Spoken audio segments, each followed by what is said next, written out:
Assalamu alaikum. Nous allons poursuivre avec la dernière partie du chapitre 3 et on va achever avec la classe système. La classe système contient plusieurs champs de classe et méthodes utiles. Et cette classe ne peut pas être instanciée, c'est-à-dire on ne peut pas créer des objets de la classe système. Voilà quelques fonctionnalités fournies par la classe système. Il y a la gestion des flux d'entrée standard, de sortie standard et de sortie d'erreur. En utilisant la classe scanner, par exemple, lorsqu'on souhaite afficher un message sur la console, on utilise system.out.println. Donc ça, c'est la sortie standard, out. Ensuite, il y a l'accès aux propriétés et aux variables d'environnement définies de l'extérieur. C'est-à-dire, avec la classe système, on a la possibilité d'extraire et de modifier les ressources du système avec les méthodes get et set. Set property et get property.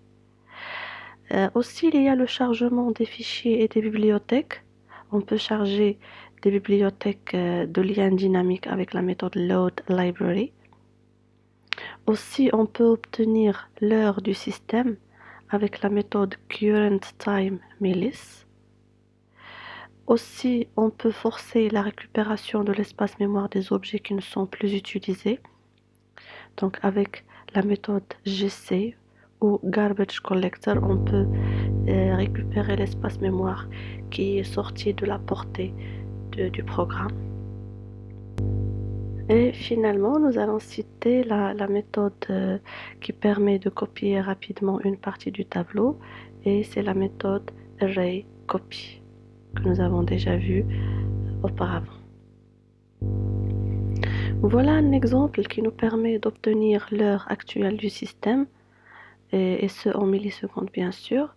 Donc on peut mettre dans un system.out.println, on peut mettre system.currentTimeMillis qui va retourner l'heure du système en millisecondes. Ensuite, on peut démarrer le garbage collector avec l'instruction system.gc. Aussi, on peut charger une bibliothèque quelconque avec l'instruction runtime.getRuntime.loadLibrary, et entre parenthèses, on va mettre le chemin complet vers la bibliothèque.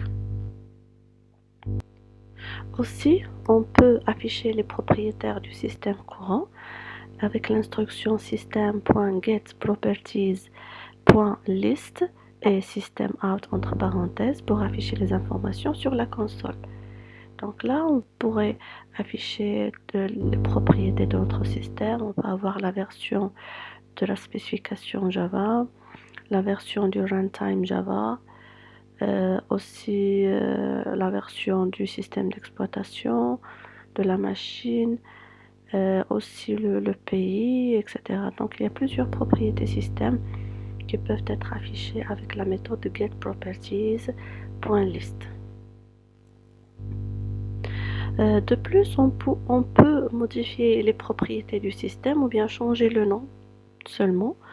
Donc avec la méthode setProperty qui demande en entrée de paramètres, il y a la clé, ou bien c'est le nom du système de type string, et la valeur qu'on souhaite donner à ce système, c'est-à-dire la nouvelle valeur. Avec la méthode getProperty, system.getProperty, on peut accéder à la valeur de Java Runtime Version qui est égale à 14.0.2 plus 12, etc. Après, on peut changer sa valeur avec la méthode ou bien l'instruction system.setProperty. Là, on va donner le nom du système, et ça, c'est la nouvelle valeur. On va la remplacer, on va remplacer 14.0, etc. par Java Runtime 14. Ensuite, on va afficher la nouvelle valeur du java.runtime.version. Ok, et ça va donner Java Runtime 14. En fait, là, qu'est-ce qu'on a fait? C'est uniquement, on a changé le nom. Mais bien sûr, les propriétés, elles vont rester les mêmes. En plus de ça, on trouve les trois variables suivantes, in, out et r, qui permettent l'interaction avec le système. Donc la variable in, représente le flux d'entrée standard, alors que la variable out représente le flux de sortie standard. Et la variable R, avec deux R, est le flux, ou bien elle permet de représenter le flux d'erreurs standard. Alors pour les flux d'entrée et de sortie, ils seront décrits en détail dans la section consacrée au paquet des entrées-sorties. Voilà quelques exemples de l'utilisation des variables in, out et R. Donc on peut écrire system.out.println pour afficher un message sur la console. Et puis il y a system.r.println, R c'est-à-dire la sortie d'erreur, qui va afficher un message d'erreur. Donc nous allons voir la variable in dans le chapitre des flux des entrées-sorties. Maintenant nous allons achever avec la dernière section qui traite la classe exception. Une exception est une erreur qui se produit dans un programme et qui conduit le plus souvent à son arrêt. Donc ici dans cette section, nous allons essayer de gérer, ou bien de capturer et de gérer les exceptions pour que le programme ne s'arrête pas durant ou bien lors de son exécution. Le principe consiste à récupérer un morceau de code, par exemple une division par 0. Lorsqu'on divise, on fait une opération de division par 0, le système ne va pas l'accepter, donc il va générer une erreur. De cette manière, on va essayer de récupérer ce morceau de code qui pourrait générer une exception, puis de capturer l'exception correspondante et enfin de la traiter. C'est-à-dire, par exemple, on peut aviser l'utilisateur que on ne peut pas faire la division par 0 et lui demander par exemple de saisir un nouveau nombre différent de 0. Alors le Java contient la classe nommée exception dans laquelle sont répertoriés différents cas d'erreur ou bien différentes exceptions. Nous allons commencer par le bloc try et catch. Alors via l'exemple suivant, on a déclaré deux variables i et j. Nous avons initialisé le i à 20 et j à 0. Ensuite, on souhaite afficher le résultat de la division de i par j, c'est-à-dire 20 sur 0. Ensuite, on souhaite afficher un message, par exemple, salam à tous. Alors, si on exécute ce programme sur Eclipse ou bien sur un éditeur Java, alors l'exécution de ce code fait apparaître sur la console un message d'erreur Java en rouge, comme celui de la figure suivante. Exception in thread main. Voilà le nom de l'exception, c'est arithmetic exception. Et puis c'est quoi l'erreur exactement? C'est une division by 0. Et là, il nous donne la ligne sur laquelle l'erreur est détectée. Alors, lorsque l'exception s'est levée, donc le programme va s'arrêter. Donc lorsqu'il a rencontré une division par 0, le programme s'arrête immédiatement en affichant l'erreur. D'après le message affiché sur la console, le nom de l'exception qui a été déclenchée est arithmetic exception. C'est-à-dire c'est une exception arithmétique du moment que c'est une division par 0. Voilà une autre écriture qui nous permet de capturer ou bien de récupérer l'erreur avec le bloc try-catch. Donc voilà la méthode main, voilà la déclaration des deux variables i et j. Et puis on va mettre dans le code qui peut générer une exception, c'est-à-dire la division par 0, ou bien l'affichage de la division par 0, on va le mettre dans le bloc try. Et puis donc s'il y a une erreur au niveau du try ou bien des instructions qui se trouvent dans le bloc try, qu'est-ce qu'on va faire? On va capturer, c'est-à-dire on va gérer l'erreur avec la classe arithmetic exception. Et là on va donner un objet E. Ok, donc on va le voir par la suite comment on peut l'utiliser. Ensuite on va afficher un message, on va aviser l'utilisateur qu'il est en train de faire une division par 0. Et finalement, on va afficher le message salam à tous. Lors de l'exécution de ce bout de code, on aura le résultat suivant, c'est-à-dire l'erreur a été capturée et puis le message suivant va être affiché, donc division par 0. Et ce bloc-là, ou bien cette instruction-là, sera affichée à la fin. Salam à tous. Nous allons maintenant expliquer le déroulement du programme. Donc au début, nous initialisons deux variables de type int, la première à 0 et la deuxième à un nombre quelconque différent de 0. Ensuite, nous isolons le code susceptible de lever une exception, c'est-à-dire l'affichage d'une division par 0. Ainsi, nous allons mettre cette instruction-là à l'intérieur du bloc try. Après, une exception de type arithmétique exception est levée lorsque le programme atteint cette ligne. Ainsi, on va capturer l'erreur avec la classe arithmétique exception.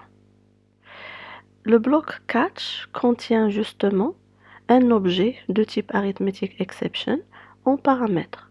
Nous l'avons appelé E. Donc, dans la partie, dans le bloc try, nous avons mis le code qui est susceptible de générer une erreur.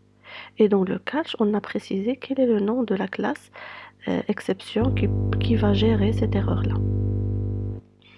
L'exception étant capturée, l'instruction du bloc catch s'exécute. Et le message d'erreur personnalisé s'affiche alors à l'écran.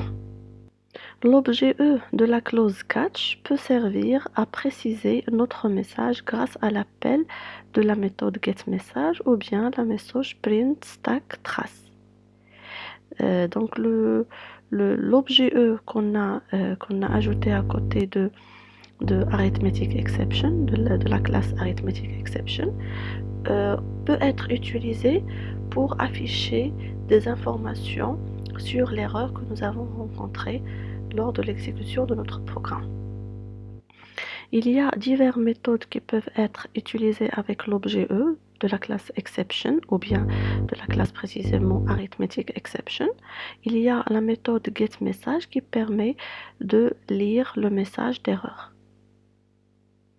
Et puis il y a la méthode printStackTrace qui permet d'afficher l'exception et l'état de la pile d'exécution au moment de son appel.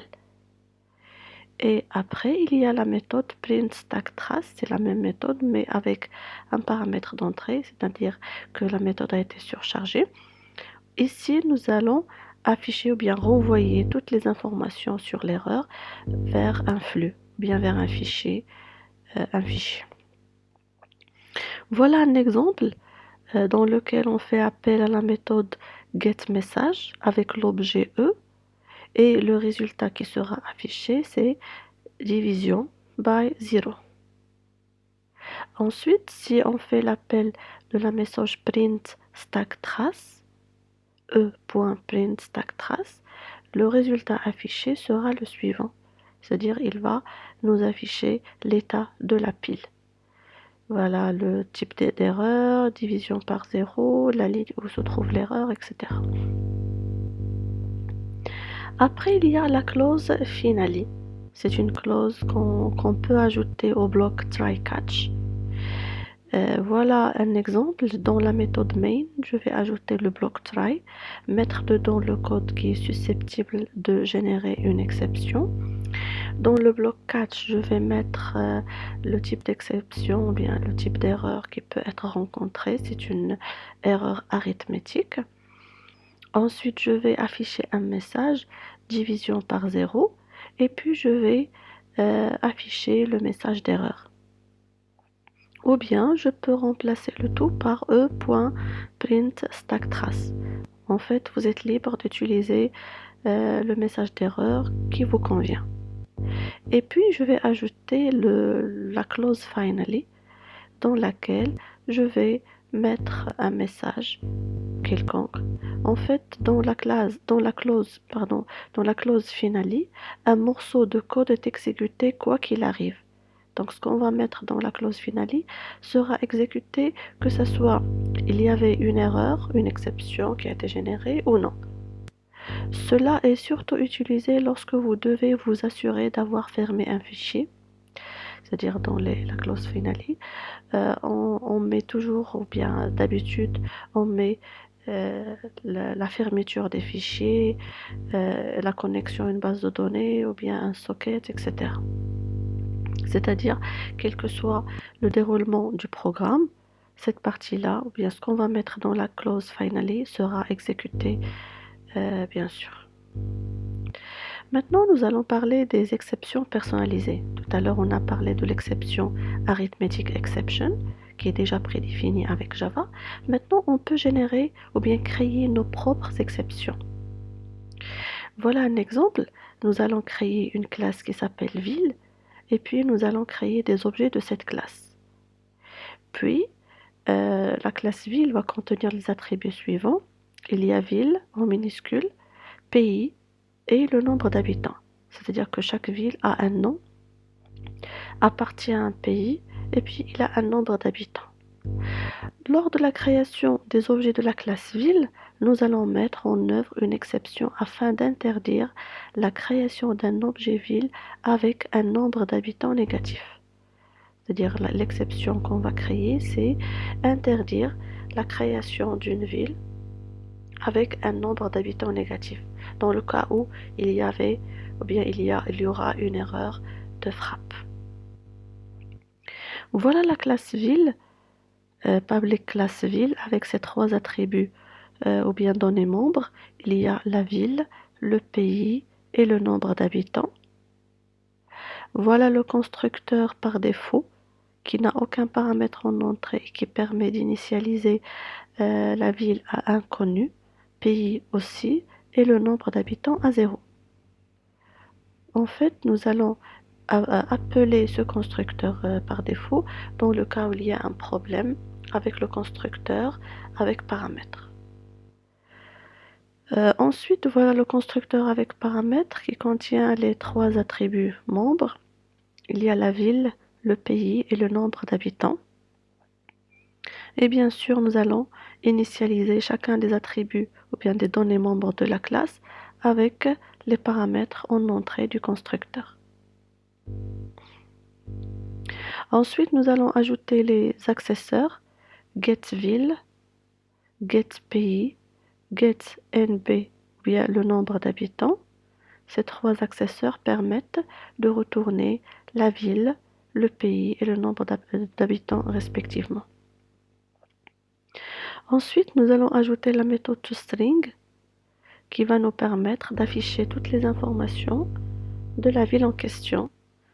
Alors, qui va retourner la ville, elle va donner le nom de la ville, se trouve au le nom du pays et est là le nombre d'habitants. Voilà la démarche qu'on va adopter pour créer une exception personnalisée et qui concerne le nombre d'habitants négatif. Pour interdire la création d'un objet ville avec un nombre d'habitants négatif, nous allons suivre les étapes suivantes. Alors, d'abord, nous allons créer une classe qui s'appelle nombre habitants exception. Donc, le nom de la classe va être significatif. Donc, le nombre d'habitants, c'est-à-dire on va parler du nombre d'habitants. Et puis, on va ajouter à la fin le mot exception pour dire que cette classe permet de gérer une exception. On a uniquement l'habitude de l'ajouter, on n'est pas obligé de le faire, mais il est préférable de mettre le mot exception à la fin afin de faciliter la compréhension lorsqu'on regarde le nom du fichier, on va comprendre directement qu'il s'agit d'une classe qui gère une exception. La classe nombre habitant exception hérite de la classe exception. C'est la classe mère de toutes les classes qui gèrent des erreurs. Par convention, les exceptions ont un nom qui se termine par exception. C'est juste une convention, c'est pas obligatoire. Deuxièmement, on va capturer l'erreur et renvoyer l'exception levée à la classe nombre habitant exception.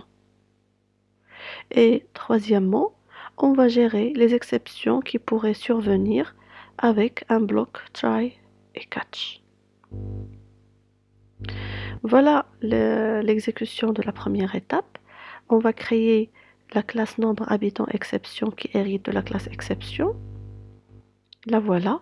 Classe nombre habitant exception extends exception. Nous allons voir plus tard un chapitre sur l'héritage qui crée un lien entre les différentes classes. En fait, là, on a la classe nombre habitant exception qui hérite de la classe exception. Ensuite, nous allons ajouter le constructeur par défaut, nombre habitant exception, et on va ajouter un message qui exprime que vous utilisez un nombre d'habitants négatif. C'est-à-dire lorsqu'il y aurait une erreur, lorsqu'il y aura un nombre d'habitants négatif, ce message-là sera affiché. Dans l'étape 2, on va accéder au constructeur avec paramètres de la classe et on va lui dire que si vous rencontrez une erreur, c'est-à-dire si le nombre d'habitants est négatif, ce que vous allez faire, c'est créer un objet de la classe nombre habitant exception. Voilà comment on peut le faire. J'ai le constructeur avec paramètres et puis on va ajouter le mot-clé throws. Throws, le nombre d'habitants exception.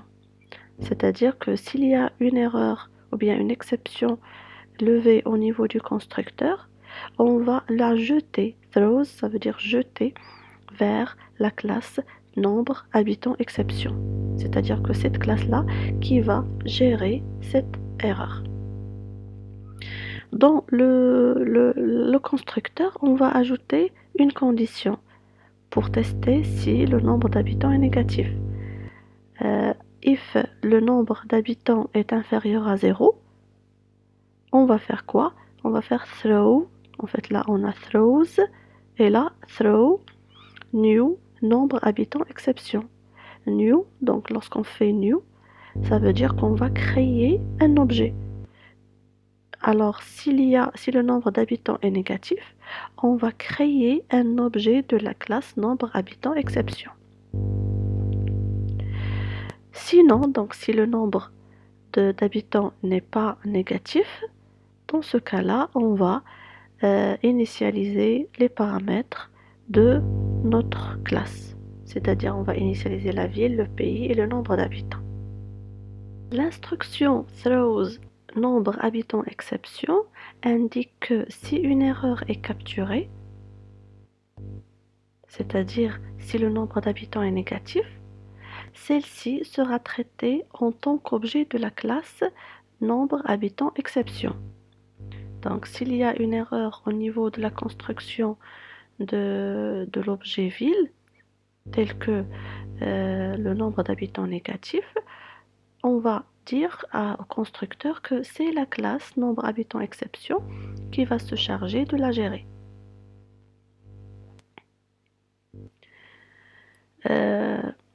Elle indique aussi à la JVM que le constructeur de notre objet ville est potentiellement dangereux et qu'il faudra gérer les exceptions possibles. Pour throws, donc ce mot-clé permet de signaler à la JVM qu'un morceau de code, une méthode ou bien une classe est potentiellement dangereux et qu'il faut utiliser un bloc try catch. Il est suivi du nom de la classe qui va gérer l'exception. Ainsi, le mot throws, c'est pour aviser le constructeur ou bien une méthode que s'il y a une erreur quelque part, c'est la classe qui va venir après qui va la gérer. Ensuite, il y a le mot throw. Celui-ci permet tout simplement de lever une exception manuellement en instantiant un objet de type exception ou un objet hérité. Dans notre exemple de arithmetic exception, il y a quelque part dans le détour de Java un throw new arithmetic exception. Par exemple ici, lorsqu'on a ajouté throw, donc s'il y a une erreur au niveau du nombre d'habitants, ce qu'on va faire, c'est créer un objet de la classe nombre habitant exception. Dans l'étape 3, on va gérer les exceptions qui pourraient survenir dans cette instruction avec le bloc try catch. Voilà la méthode main dans laquelle on va créer un objet V de la classe ville qu'on va initialiser à nul. Ensuite, dans le bloc try, on va mettre V égale new ville, Meknès, Maroc et 1 million d'habitants. Donc, j'ai mis la création de l'objet à l'intérieur de try parce que dans la création de l'objet, je peux avoir un problème au niveau du nombre d'habitants. Ensuite, donc s'il y a une erreur au niveau du try, la classe qui va gérer cette exception, c'est la classe nombre habitants exception. Je vais ajouter un objet E ici. Et puis, je vais ouvrir et fermer l'accolade. Donc, je ne vais rien mettre, je ne vais rien afficher comme message à l'utilisateur. Ensuite, je vais afficher le message suivant. La ville, puis je vais donner le nom de la ville, se trouve au, donner le nom du pays, et là, je vais donner le nombre d'habitants. La méthode main, après la surcharge de la méthode toString, je peux remplacer la méthode c'est-à-dire l'instruction suivante avec la méthode toString. Comme vous le remarquez, l'instruction suivante permet d'afficher les informations de la ville. Et si vous vous rappelez, il y a déjà une méthode que nous avons définie qui permet d'afficher les informations d'une ville. Il s'agit de la méthode toString qui a été redéfinie. Nous allons l'ajouter ici dans une nouvelle version de la méthode main. J'ai ici la méthode main, la déclaration d'une variable v de type ville, l'initialiser à nul. Dans le bloc try, je vais mettre le code qui est susceptible de générer une exception, c'est-à-dire la création d'un objet avec un nombre d'habitants négatif. Et s'il y a un problème, je vais capturer l'erreur avec la classe personnalisée nombre habitants exception. Ensuite, ici, je vais ajouter un message qui va afficher l'état de la pile et le type d'erreur que nous avons rencontré. Et finalement, je vais appeler la méthode toString pour afficher les informations de la ville que je viens de créer. Maintenant, on va essayer de remplacer le 1 million par moins 1 million dans la création de l'objet V. Et par la suite, bien sûr, donc l'exception sera levée du moment que le nombre d'habitants est négatif. De plus, nous allons obtenir une exception qui s'appelle nul pointeur exception. La voilà ici, nul pointeur exception. Donc pour vous expliquer les messages que le programme nous a affichés, donc vous utilisez un nombre d'habitants négatif. On l'a eu, pourquoi? Parce que lorsque l'erreur a été capturée, on a appelé le constructeur par défaut de la classe nombre habitants exception. Et ce constructeur-là, qu'est-ce qu'il fait? Il fait l'affichage du message suivant. Ensuite, nous avons eu l'état de la pile. Il nous a affiché l'état de la pile avec l'instruction e.print stack trace.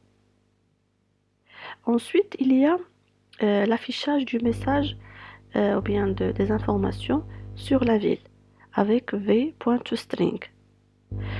Cette instruction-là a généré une erreur qui s'appelle nul pointeur exception. Pourquoi? Parce que lorsqu'on a déclaré l'objet, on n'a pas réussi à créer l'objet V, ou bien de lui donner des valeurs initiales.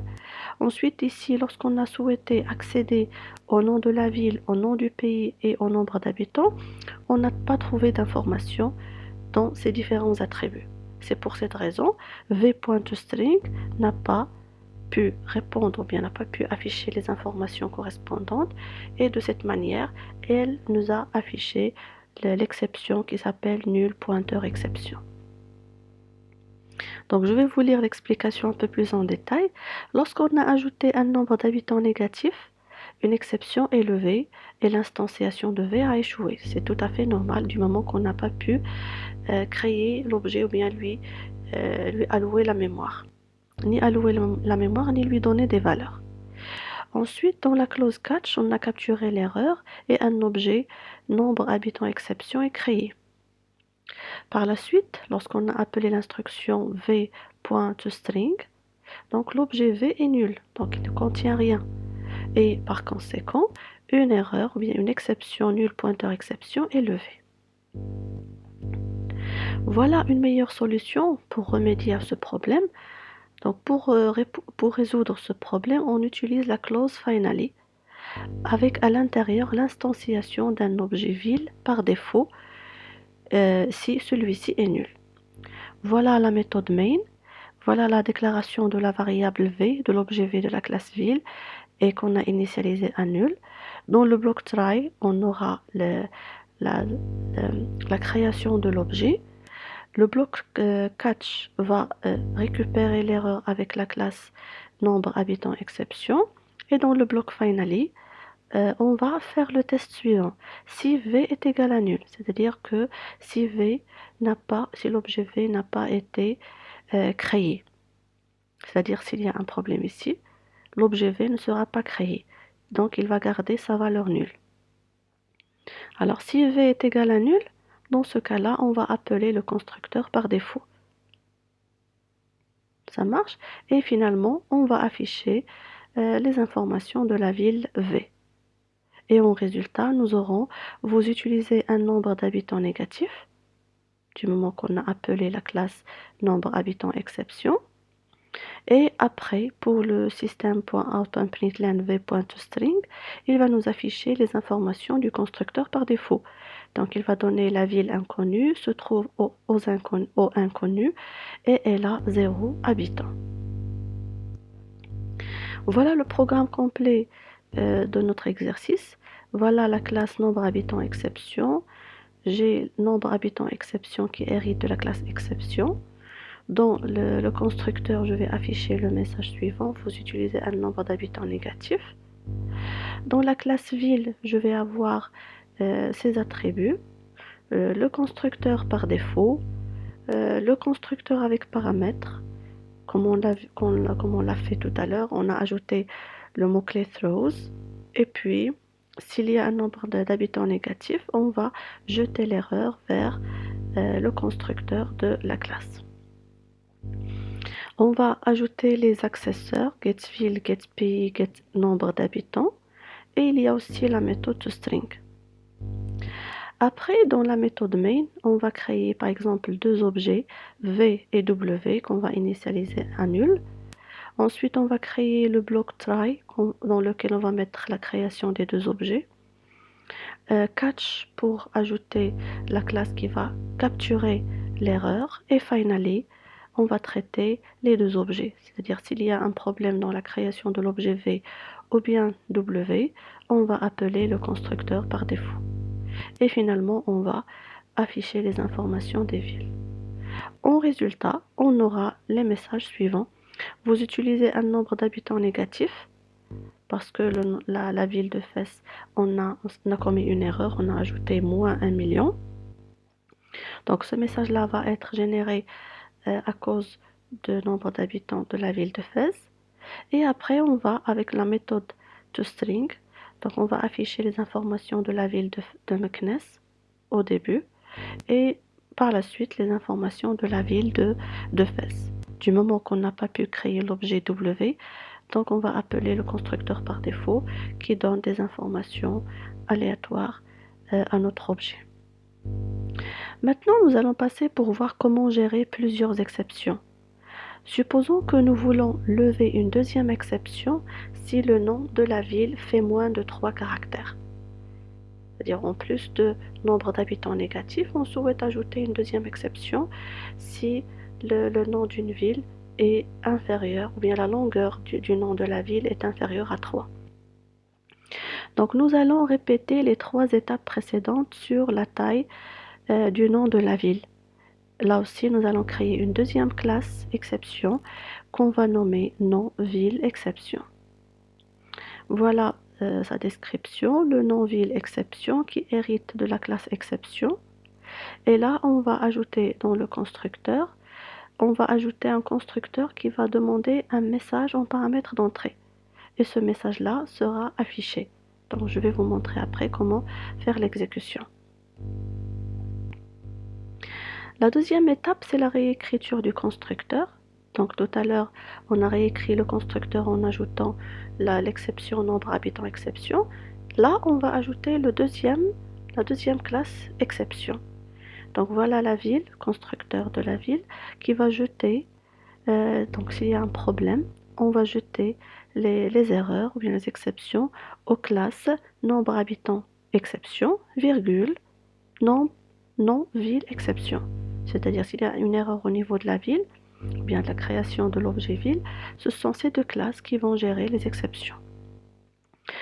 Maintenant, nous allons déterminer les différentes conditions pour traiter les différentes erreurs. La première exception, bien la première erreur, si le nombre d'habitants est inférieur à 0, on va jeter l'erreur et appeler le constructeur par défaut de la classe nombre habitant exception. Ensuite, on va traiter la deuxième exception si la longueur de la ville est inférieure à 3. Si la longueur de la ville est inférieure à 3, on va jeter l'erreur vers le constructeur de la classe non ville exception. Donc si vous vous rappelez, dans le constructeur, il y a un message de type, bien une variable de type string. Là, on va afficher le message correspondant. Le nom de la ville est inférieur à 3 caractères, on va donner le nom de la ville qu'on a créée. Sinon, donc s'il n'y a pas de problème, on va initialiser l'objet normalement. Ensuite, maintenant on va voir comment gérer les deux exceptions. Dans la méthode main, on va créer un objet v, initialiser à nul. Dans le bloc try, on va mettre la création de l'objet qui peut générer une exception. Là, on a mis dans le nom de la ville 2 lettres seulement, ME. Là, on va ajouter les deux exceptions. Du moment qu'on a deux exceptions, on a catch, le nombre d'habitants, exception E1. Voilà E1.print stack trace, c'est pour gérer le nombre d'habitants. Et un deuxième catch pour gérer la deuxième exception, c'est le nom de la ville, exception. Là aussi, on va afficher un autre message. Donc, vous pouvez utiliser les objets de la classe exception avec n'importe quelle méthode pour afficher les messages que vous souhaitez. Et dans le bloc finally, comme d'habitude, on va voir si v est toujours égal à nul. Dans ce cas-là, on va appeler le constructeur par défaut. Et finalement, on va afficher les informations de la ville. Alors, regardez l'exécution. Du moment que le nombre, bien la taille du nom de la ville est inférieure à 3, on aura le message suivant. Le nom de la ville est inférieur à 3 caractères. Et puis, il va donner le nom qu'on a écrit. C'est ME. Et ici, dans l'affichage des informations de la ville, il va nous afficher ville inconnue, se trouve au inconnu et elle a 0 habitant. Donc là, si je récapitule, j'ai mis dans le bloc try l'instruction qui peut générer une exception, puis j'ai énuméré les deux exceptions qui peuvent être rencontrées, et dans le bloc, dans la clause finally, j'ai vérifié s'il y a un problème dans la création de l'objet. S'il y avait un problème, je vais appeler le constructeur par défaut. Et après, je vais afficher les informations de la ville que je viens de créer. Maintenant, on va voir comment on peut joindre les deux exceptions, c'est-à-dire dans la même instruction, il y a deux exceptions. Dans la méthode main, je vais créer l'objet v de la classe ville que je vais initialiser à nul. Dans le bloc try, je vais créer l'objet v avec le nom de la ville dont la taille est inférieure à 3 et aussi le nombre d'habitants qui est négatif. Après, je vais ajouter les deux catch, c'est-à-dire les deux classes exception. J'ai toujours le même clause finally. Et puis l'instruction qui permet d'afficher les informations de la ville. D'accord? Ici, regardez ce que va me donner l'exécution de mon programme. Il va me dire que vous utilisez un nombre d'habitants négatif. Et puis il va m'afficher l'état de la pile. Et puis, il va afficher la ville inconnue se trouve au inconnu et elle a 0 habitant. Regardez, pour le premier message qui a été affiché, vous utilisez un nombre d'habitants négatif parce que la première exception que j'ai ajoutée ici, c'est le nombre d'habitants exception. Donc, c'est la première exception qui va être traitée. Donc, dès qu'il va récupérer une exception, il ne va pas continuer à exécuter la deuxième exception. Déjà, s'il y a un problème, l'objet ne sera pas créé. Donc, ce n'est pas la peine d'aller chercher s'il y a d'autres types d'exceptions. Ça marche? Donc, il va m'afficher le message suivant, capturé par la première exception. Et puis, il va m'afficher l'état de la pile. Ça, c'est l'état de la pile. Et lorsqu'il va venir ici, il va m'afficher les informations du constructeur par défaut. Il y a, depuis le Java 7, il y a une notion qui s'appelle le multi-catch. Alors, il est possible de catcher plusieurs exceptions dans une seule instruction catch. Ceci se fait grâce à l'opérateur pipe qui permet d'informer la JVM que le bloc de code est susceptible d'engendrer plusieurs types d'exceptions. Donc, comme vous l'avez remarqué ici, j'avais créé 2 exceptions et pour chaque exception, j'ai ajouté un bloc catch. Catch pour la première exception et un deuxième catch pour la deuxième. Alors, depuis le Java 7, il y a une possibilité de mettre sur la même instruction plusieurs catch, ou bien plusieurs classes de type exception. Je vais vous montrer un exemple. Dans la classe main, dans la méthode main, je vais créer un objet V de la classe ville que je vais initialiser à nul. Et dans le bloc try, je vais mettre la création de mon objet. Ensuite, je vais gérer plusieurs exceptions. Voilà, catch. Et je vais mettre le nom de la première exception, pipe, le nom de la deuxième exception et puis un objet E. OK? Et finalement, ici, je vais afficher le message. D'accord? Donc, je peux ajouter un seul catch dans lequel je vais mettre plusieurs noms d'exception. Et finalement, dans la clause finally, je vais vérifier si l'objet n'a pas été créé. Je vais appeler le constructeur par défaut et puis l'affichage des informations de la ville en question. Voilà quelques références que j'ai utilisées pour préparer le cours et je vous remercie pour votre attention et à la prochaine, Inch'Allah.